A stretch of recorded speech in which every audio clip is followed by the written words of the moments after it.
वो वादा की गई मुकद्दस रूह जो कायनात की शुरुआत से है, अब एक जिस्म में है और हमारे बीच आ चुकी है।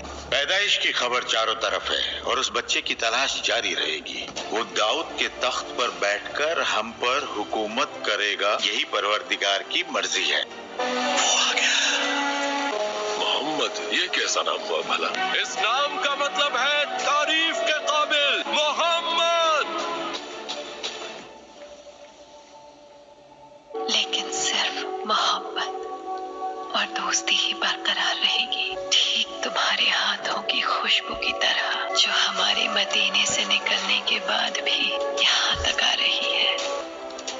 क्या आपने उनके कंधों के बीच कोई निशान देखा है? जानते हैं क्या है वो? निशानी है पैगंबर होने की।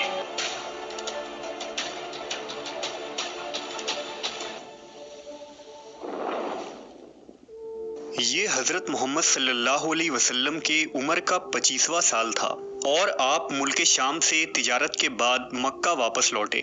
मक्का आते ही आप हजरत खदीजा के घर की तरफ रवाना हुए ताकि उन्हें नफा के बारे में बताएं। ये ज़ोहर का वक्त था और सैयदा खदीजा औरतों के साथ घर के बालाखाना में बैठी थी। क्या देखती हैं कि मोहम्मद बिन अब्दुल्लाह अपने ऊंट पर तशरीफ ला रहे हैं और दो गैबी मखलूक उन पर साया किए हुए है। ये मशहूर कुन मंजर देखकर सैयदा खदीजा हैरान रह गईं।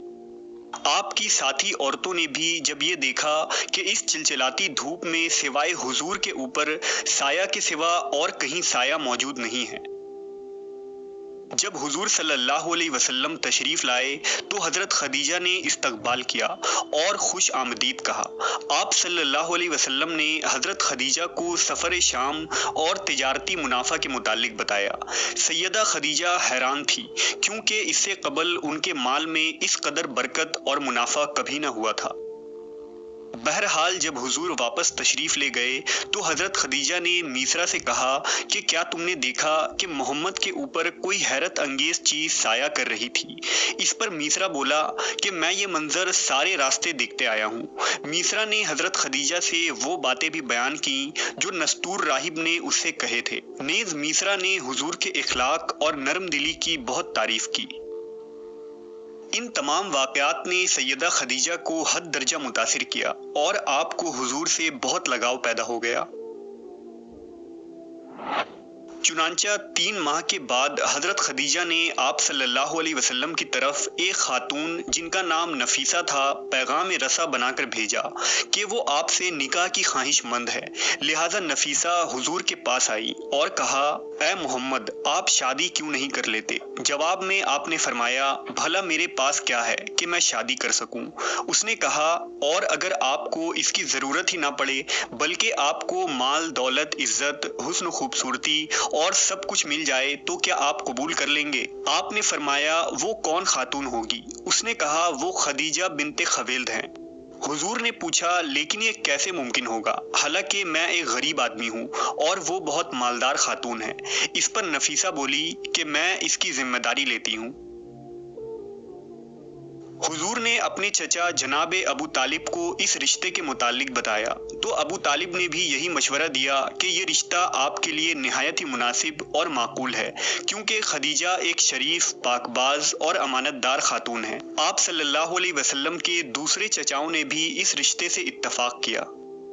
लेकिन जब इस रिश्ते की खबर आपके चचा अबू लहब को हुई तो उसने आपसे कहा कि ऐ मेरे भतीजे, हमें अरबों में बदनाम न करना, तुम खदीजा के लायक नहीं हो। ये सुनकर हुजूर के चचा अब्बास अपनी जगह से उठ खड़े हुए और गजबनाक होकर अबू लहब से कहा कि तुम एक घटिया और बद किरदार आदमी हो। खदीजा मेरे इस भतीजे के बारे में कौन सा एतराज कर सकती है? मोहम्मद दिलरुबा जमाल और कमाल के मालिक हैं। खदीजा कैसे खुद को मोहम्मद से बेहतर साबित कर सकती है? काबा के खुदा की कसम, खदीजा जितना भी मोहम्मद से महर चाहे मैं उसे मोहम्मद की तरफ से मुहैया करूंगा। जनाब अबू तालिब ने अपने भाइयों से सलाह मशवरा के बाद हुजूर की फूफी सफिया को सैयदा खदीजा के पास भेजा ताकि निकाह के शराइत और तारीख तय पाए। صفیہ حضرت خدیجہ کے گھر گئیں تو حضرت خدیجہ نے آپ کو استقبال کیا اور فرمایا کہ میں محمد کی عظمت و شخصیت سے واقف ہوں اور ان کے ساتھ زندگی گزارنے کو اپنے لیے سعادت اور عظیم فخر سمجھتی ہوں، یہاں تک کہ میں ان کا مہر بھی خود اپنے مال سے ادا کروں گی۔ اس پر صفیہ نے کہا کہ اے خدیجہ، آپ کو محمد کو پسند کرنا حق بجانب ہے، کیونکہ ابھی تک کسی آنکھ نے محمد کے محبوب چہرے کی طرح کسی نور کو نہیں دیکھا اور کسی کان نے ان کے باتوں سے میٹھے کلام کو نہیں سنا ہے۔ بہرحال نکاح کے شرائط اور تاریخ کے متعلق گفتگو ہوئی اور رشتے کی منظوری کے بعد تاریخ طے پایا۔ لہذا مقرر کردہ تاریخ کو حضرت ابو طالب، آپ کے دوسرے چچا اور بنو ہاشم کے کچھ قرابت دار حضرت خدیجہ کے گھر تشریف لے گئے۔ اس تقریب میں حضرت خدیجہ کی طرف سے آپ کے چچا عمرو بن اسد موجود تھے، کیونکہ حضرت خدیجہ کے والد وفات پا چکے تھے۔ اس موقع پر دونوں خاندان کے بزرگ جمع تھے اور جناب ابو طالب نے خطبہ نکاح پڑھایا، جو کچھ یوں تھا: اس خدا کا شکر ہے کہ جس نے ہمیں ابراہیم کی ذریت، اسماعیل کے ثمر، ماد کی نسل مبارک کی یادگار قرار دیا اور ہمیں بیت اللہ کا پاسدار اور نگہبان بنایا۔ میرا بھتیجا محمد بن عبداللہ جو آپ کے سامنے ہے، جن کا ہم پلہ کوئی نہیں ہے، یہ شرف اور نجابت میں سب پر سبقت رکھتے ہیں اور عقلمندی اور فضیلت میں عرب قوم ان کے سامنے سر تسلیم خم کرتی ہیں۔ اس قدر ذہانت رکھنے کے باوجود محمد مال دنیا کی خواہش نہیں رکھتے۔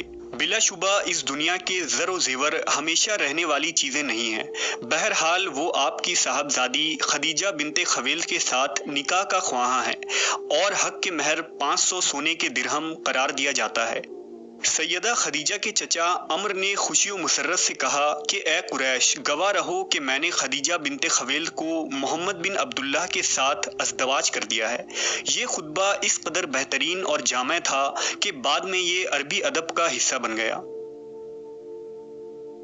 خطبہ نکاح کے بعد حضرت خدیجہ نے کہا کہ میں محمد کی جانب سے ان کی مہر بھی اپنے ہی ذمہ لیتی ہوں۔ اس پر ابو جہل کھڑا ہوا اور غضبناک ہو کر بولا، تعجب کی بات ہے کہ عورتیں مردوں کے مہر کو اپنے ذمہ لیتی ہیں۔ اس پر جناب ابو طالب کھڑے ہوئے اور جواب دیتے ہوئے فرمایا، جی ہاں، اگر کوئی مرد میرے بھتیجے کے مانند ہو تو عورتیں سب سے گرا قیمت مہر کو بھی اپنے ذمہ لیتی ہیں، اور اگر تم جیسے مرد ہوں تو عورتیں گرا قدر مہر لیے بغیر نکاح کے لیے راضی نہیں ہوتی۔ ابو طالب کا چہرہ خوشی سے چمکنے لگا اور آپ نے خدا کا شکر ادا کیا۔ حضرت حمزہ نے اہل مجلس میں درہم نثار کیے۔ اسی دوران لوگوں میں عطر کی خوشبو پھیل گئی، لیکن معلوم نہ ہو سکا کہ کس نے اس خوشبو کو معطر کیا ہے، یہاں تک کہ ایک شخص نے اپنے ساتھی سے کہا، یہ خوشبو تمہیں کس نے لگایا ہے؟ اس نے جواب دیا، یہ خوشبو محمد کی ذات سے آ رہی ہے۔ نکاح کے بعد جب مہمان اٹھ کر اپنے گھروں کی طرف جانے لگے تو حضرت خدیجہ حضور سے مخاطب ہوئیں اور فرمایا، اپنے گھر کی طرف آئیں کہ میرا گھر آپ کا گھر ہے اور میں آپ کی کنیز ہوں۔ حضرت خدیجہ نے اپنے چچا زاد ورقہ بن نوفل سے کہا کہ اعلان کریں کہ جو کچھ خدیجہ کی ملکیت ہے، تمام مال، غلام اور کنیز، سب کچھ محمد کو پیش کر رہی ہوں کہ جس طرح چاہیں انہیں استعمال کریں۔ اس کے بعد جناب ابو طالب نے اہل مکہ کے لیے ایک بڑے ولیمے کا اہتمام کیا جو 3 دن تک جاری رہا، اور صحرائی، شہری، امراء، شرفا، غریب و مفلس ہر طرح کے لوگوں میں کھانے تقسیم کیے گئے۔ کچھ دنوں تک حضور حضرت خدیجہ کے ساتھ جناب ابو طالب کے ہاں قیام پذیر رہے اور پھر حضرت خدیجہ کے گھر میں منتقل ہو گئے۔